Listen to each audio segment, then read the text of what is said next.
Hello बच्चों, अध्याय 8 शरीर में गति।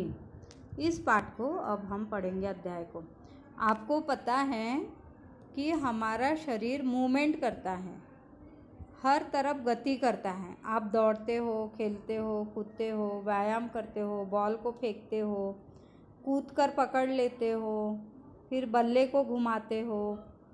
अगर हमारा शरीर कहीं से भी ना मुड़ता तो क्या आप बैट बॉल खेल सकते थे? क्या आप कूद सकते थे? क्या आप बैठ सकते थे? ये संभव नहीं है। अर्थात हमारा शरीर क्या करता है? गति करता है। हम मुड़कर बैठ सकते हैं, भाग सकते हैं, चल सकते हैं। अब आपको ये पता लगाना है कि जंतु एक स्थान से दूसरे स्थान तक कैसे जाते हैं। आप कैसे जाते हो? आप पैर से चलकर जाते हो। गाय कैसे जाती है? पैर से जाती है। मनुष्य कैसे पहुंचता है एक स्थान से दूसरे स्थान तक? पैर से। सांप कैसे पहुंचेगा बताओ? ये पूरे शरीर से रेंग कर एक स्थान से दूसरे स्थान तक जाता है। पक्षी कैसे पहुंचते हैं? उड़कर। कीट कैसे पहुंचते हैं? उड़कर। और मछली तैरकर, पंखों से तैरकर एक स्थान से दूसरे स्थान पर जाती हैं। जंतु एक स्थान से दूसरे स्थान पर ऐसे पहुंचते हैं। फिर चलना, टहलना, दौड़ना, उड़ना, छलांग मारना, रेंगना, तैरना, ये सारे जंतु अपने अपने ढंग से एक स्थान से दूसरे स्थान तक पहुंचने के लिए शरीर से गति करते हैं। इसको बोलते हैं गति करना। मछली क्या गति करती है? मछली तैरती है पंखों के माध्यम से। इसका शरीर धारा रेखीय होता है और ये तैरकर एक स्थान से दूसरे स्थान पर जाती है। ऐसे ही हमारा शरीर भी गति करता है। मानव शरीर है, उसकी कौन कौन सी गतियाँ हैं, इस पाठ में हमको यही पढ़ना है। तो जंतुओं की विविध गतियाँ तो होती है, आपने उसको देख भी लिया, समझ भी लिया, मछली, कीट, पक्षी आदि की। लेकिन हमारा शरीर कैसे गति करता है? हम क्या क्या करते हैं कि हमको एहसास होता है कि ये गति के माध्यम से हो रहा है? हम व्यायाम करते हैं। व्यायाम करने में हम हाथों को ऊपर नीचे करते हैं। हम दौड़ लगाते हैं। हम पैरों को मोड़कर दौड़ते हैं, हाथों की भी आगे पीछे करते हैं। इस तरह हमारा शरीर गति करता है। एक काल्पनिक विकेट पर काल्पनिक गेंद फेंकने के लिए आप क्या करेंगे? हम हाथों को ऊपर उठाएंगे, बॉल को, हाथ को वृत्ताकार घुमाते हुए हम बॉल को आगे की तरफ फेंकेंगे। हमारे हाथों में क्या मूवमेंट हुआ? हमारा हाथ गोल घूम रहा है। कैसे घूमा गोल? ऐसे कैसे संभव हो गया? हमने हाथों को मोड़ा भी और हमारे कंधे से हमने बॉल हाथ को गोल घुमाते हुए बॉल को आगे की तरफ भेजा, फेंका। अब ये कैसे संभव हुआ?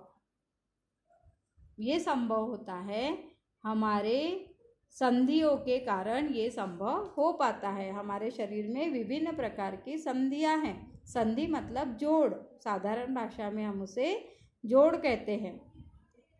हमें एक सारणी को भरना है। हमारे शरीर में कौन कौन सी गति होती है? हमारी गर्दन क्या पूरी गोल घूमती है क्या? घुमा कर देखिएगा।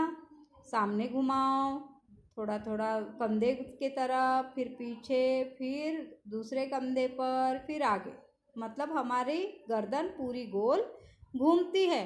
तो हमें यहाँ पर लिखना है, क्या पूर्णतः गोल घूमती है? तो लिखेंगे हाँ।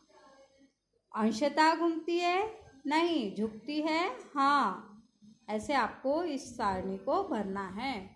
अब बताइए जरा कि कलाई आपकी गोल घूमती है क्या? घुमा के देखो, ऊपर कलाई करो, नीचे करो, फिर गोल घुमा के देखो, घूमती है क्या कलाई गोल? हमारी कलाई पूरा मूवमेंट करती है, गोल घूमती है। तो हमको लिखना है पूर्णतः घूमती है। हमारी उंगलियां घूमती है क्या गोल? देखो तो जरा, गोल घूमेगी क्या उंगली? पूरा गोल घूम सकती है मोड़कर? क्या पीछे की तरफ हमारी उंगली नहीं मुड़ पाती है? नहीं मुड़ती। पीछे की तरफ उंगली नहीं मुड़ती, आगे की तरफ उंगली मुड़ती है। मतलब अंशतः हमारी उंगली मुड़ती है। इसमें क्या लिखेंगे? अंशतः हमारी उंगली मुड़ती है। घुटने, हमारा घुटना आगे की तरफ मुड़ता है क्या? देखना जरा, सामने मुड़ रहा है क्या? नहीं, हमारा घुटना कहाँ मुड़ता है? पीछे की तरफ मुड़ता है, मतलब ये घुटना भी अंशतः मुड़ता है। एड़ी, एड़ी पीछे आगे दाएं बाएं सब तरफ घूमती है क्या? गोल घूमती है क्या? नहीं, अंशतः मुड़ती है। पादा उंगली, पैर की उंगलियां कहाँ मुड़ती है? ऊपर नीचे की तरफ मुड़ती है, मुड़ती है। ऊपर जाती है क्या? नहीं जाती है, मतलब ये उंगलियां ऊपर की तरफ नहीं जाती, अर्थात ये अंशतः ही मुड़ती है। पीठ, पीठ हमारी आगे झुक जाती है, पीछे भी झुक जाती है, मतलब हम क्या लिखेंगे? झुकता भी है और उठता भी है। और सिर, सिर घूमता है, सिर तो पूरा घूमता है। फिर कोहनी, कोहनी मुड़ती, पीछे मुड़ सकती है कोहनी? नहीं, कहाँ मुड़ती है कोहनी? आगे की तरफ, तो ये अंशतः है। भुजा, हमारा हाथ गोल घूम सकता है क्या? हाँ, घूम सकता है, पूरा गोल घूमता है हमारा हाथ। तो इस तरह हमने ये सारणी को भी फिलअप किया। इसके आगे हम कल पढ़ेंगे।